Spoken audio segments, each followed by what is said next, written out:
With 1 round still to go, that guy right there, Haiden Deegan, has wrapped up the 250 Outdoor Championship, and that you can add to his little trophy case of, depending on if you count it or not, the SMX Championship.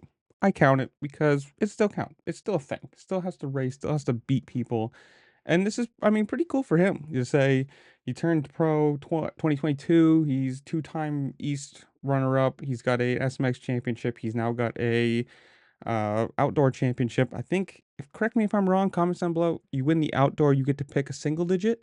So I guess comment, what would you think? 3, 8? What one does he pick? Obviously, I don't think he can go 3, but we'll see what that happens, or what number he picks. But this is still cool. I mean, for him, you gotta say this is proving that everyone was right, or the haters wrong, and the people who believed him are right. That he went outdoors this year, looked pretty dominant. Let's just be honest about it.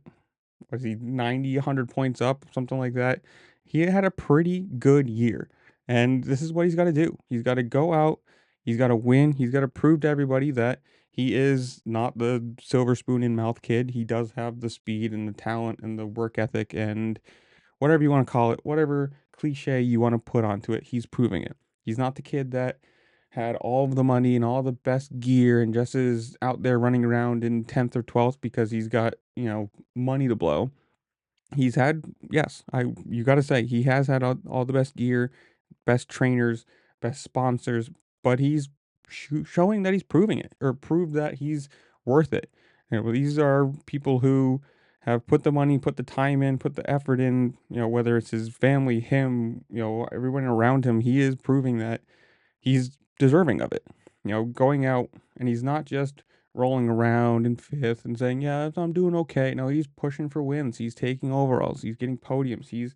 And outdoors is not the easiest thing in the world. It's hot. It's hard tracks. It's, rough. And to come out, prove, take the championship with a round to go, you know, go into Supercross, or go into Super Motocross again this year with being the defending champion, and now with another title under his belt, I think he's going to do pretty well into Supercross next year, and then we see where he falls, whether another year of 250 or maybe right into the 450s. Who knows?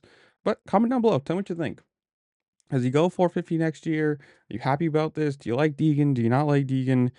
You pretty much fall on either side of it. There's not much of a middle ground there, but whatever it is, comment down below. Tell me what you think. While you're down there, make sure to like, share, subscribe, comment, do all the fun things this platform allows you to do, because it really does help me out, and I appreciate it. And with that, I'll see you later. Peace.